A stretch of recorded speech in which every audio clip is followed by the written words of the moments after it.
Gary Sasse joins Bartholomew Town. Gary, it's interesting to define you in summary.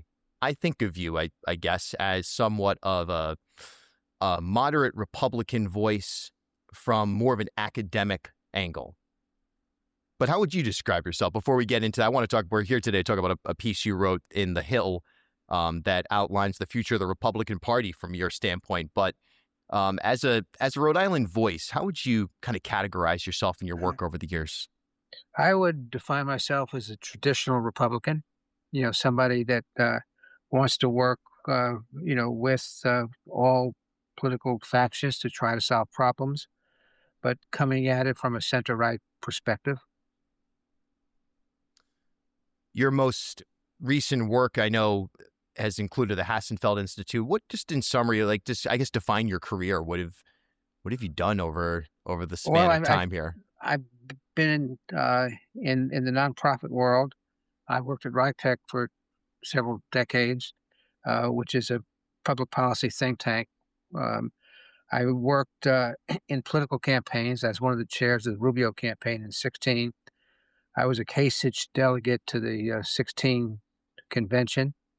I served at high levels in the Kacheri administration as director of administration, director of revenue.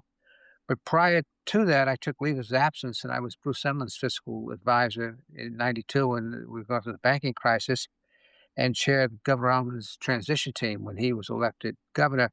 So I would define myself as certainly having an academic bent, but having an applied academic view where thinking that facts are important, issues are important. Recognize that people come at these questions from different points of view, but you really want to get agreement on the facts, and then you can differ on specific policy and ideology. So I've been, very career, both involved in politics in the arena and also working at universities, working at things. I taught at the Kennedy School at Harvard for a while. As you mentioned, I ran the Institute for Public Leadership for a decade at Bryant University, which was supported by the generosity of the Hassenfeld Family Foundation. So that's, in a nutshell, kind of gives you my background. In a recent Hill opinion piece, you write, "What lies ahead for the Republican Party after Trump?" You break it down into three competing categories or factions, if you will. And these are pretty well known to anybody who's an observer of the Republican Party. And you see these factions starting to compete against each other. One, MAGA populism. Two, the sort of traditional Republican, how you identified yourself here coming on today. And then the alternative right, the Christian nationalist, the Heritage Foundation. I think it's so interesting that you break down these factions into three categories and separate the alt-right from MAGA populism. And what led you to this sort of trifecta of factions as a way of thinking about the Republican Party right now? Well, several things. First of all, you needed an organizational theory to do an analysis. So you had to make decisions, and some were reflecting experience, and some were arbitrary. And then look at political results. And if you measure winners and losers, they fall into these three categories. Now, if the categories are not perfect, they're pretty clear between MAGA Republicans, and I want to talk about that in a minute, who they really are, and what I would call legacy or traditional Republicans. And we have a couple of efforts that a little bit under the radar right now, but are gaining some steam and looking forward. And I think one of the things when you use this kind of a trichotomy as a breakdown is not to look at where things are now. It's following Wayne Gretzky's advice, skate to where you think the puck is going to be. So in putting this together, I'm skating where I think the puck is going to be in 2028, because on January 20th, 2029, we're going to have a new president, a new political landscape.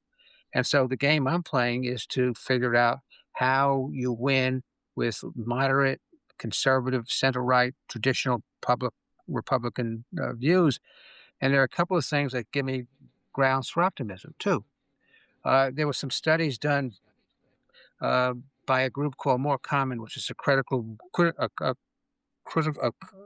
competent group that's tied to the Ash Center at Harvard University.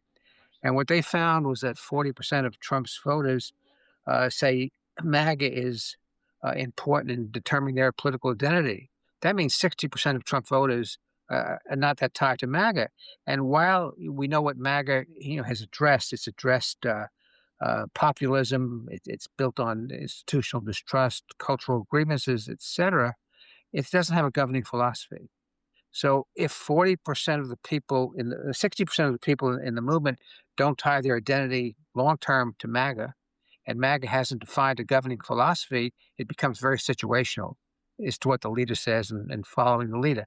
That's the first reason that gives me some optimism. The second is what's happening across the aisle in the Democratic Party. The Democratic Party since 2016 has been moving further left. Uh, I think Bernie Sanders was denied the nomination. I think if you looked at it objectively, he probably earned it. But what happened that was more important was the people that followed Sanders stayed within the party.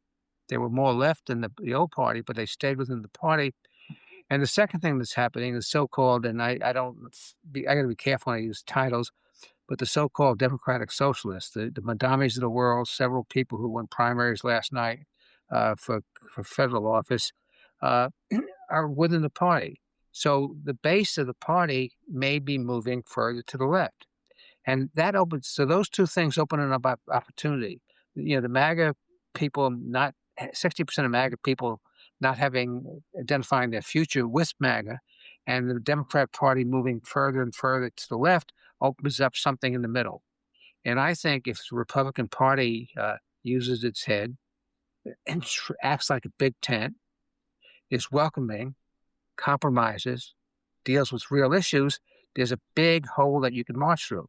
Now, it's going to take organization, it's going to take money, it's going to take a reversion to principles.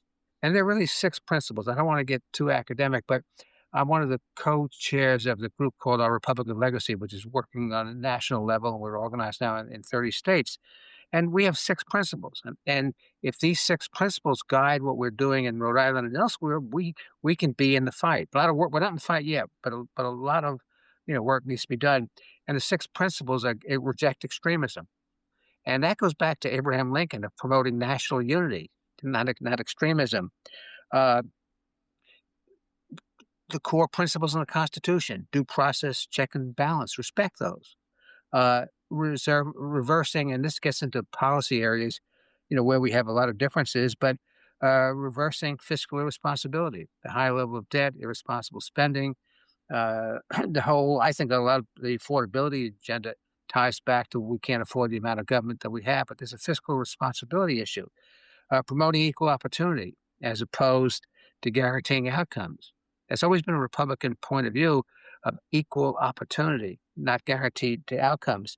Going back to Reagan, peace through strength, and certainly what's happening. When I came on this podcast, I decided we're going to be political, but what's happening in Iran right now is not peace through strength by anybody's. At least my eyes, in my lying eyes, tell me that's not peace through strength.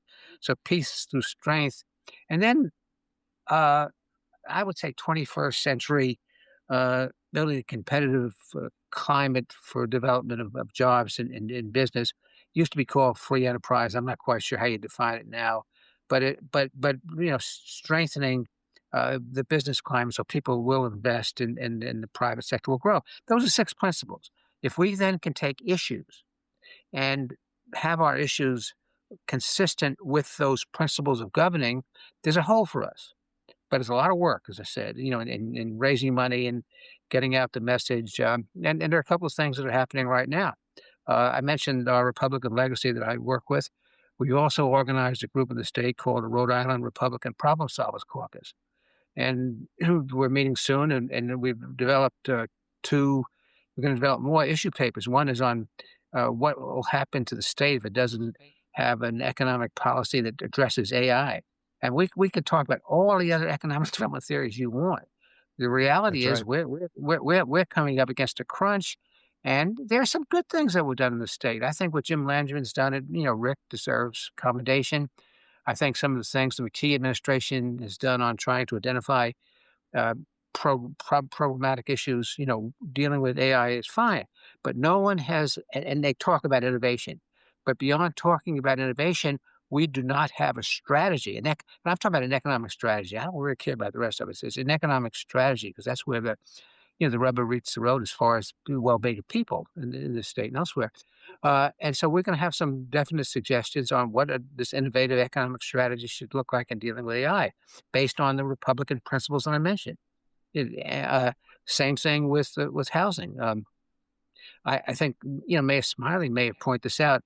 You only solve the housing crisis by building housing. And if you look at the arc from Blackstone Valley down into Providence, we had a lot of people living in those 3 decades and those families, and that didn't get into these intramural fights of what the quality of life should be in West Greenwich or Exeter. Uh, but Right. they're practical things that we can do that will get more private investment, more home building, but we have to, realize what our conservative values are in doing that, and recognize that when you speak about affordable housing, it's not just affordable housing everywhere because everywhere is not the same. And so those are the kinds of, and I'll give you two examples. Sure. Those are the kinds of issues that we need to speak about, and we need to figure out a way to get a message out. That's why I was particularly happy to do this podcast, but get the message out of the kinds of issues that we want to develop. They're moderate, they're conservative, but their solutions are different than what's being discussed at the State House right now. And I think it's a net public plus to have those 2 points of view, but they have to be responsible points of view, and they have to be predicated on not having the civil war over facts. We may not agree on the interpretation Right. of fact. That's perfectly good, but need to get to the point by saying, one is a one and a two is a two, and it's not four. And so that's what we're doing, and I think that's what our hope is, to build a problem solving, uh, pragmatic, you know set of alternatives to deal with the problems, because we ain't doing a heck of a great job dealing with the problems. We can spend a lot of money. We can have people go meet with various interest groups and cut ribbons. But at the end of the day, it doesn't change. And I think the admonition that the former governor of Massachusetts, Charlie Baker, said, he said, if you do three things, you're going to win. You got to make sure kids are going to good schools, and then there's upward mobility, that they can do better than their parents did. Got to make sure you create an environment where the spouses, the mother and father, will have a good job, good paying, job, and you have to have an environment where people feel safe. If somehow you could do those three things, in reference to the real problems that we face right now, you're going to win, and that's not what's happening here right now. And that's why I think I may be Yeah. Pollyannaish, but I think that's what we're trying to do. Yeah. Well, I think the moment right now in Rhode Island is it's a bizarre one, because it does feel like if there ever were an opportunity for a Republican to, and maybe this is what we'll see from Aaron Gukian, or maybe some in an indirect way, Ken Block. It just feels right now that type of messaging is absent. You have a lot of people who, the vocal component of the party, oftentimes as much in the MAGA camp as possible.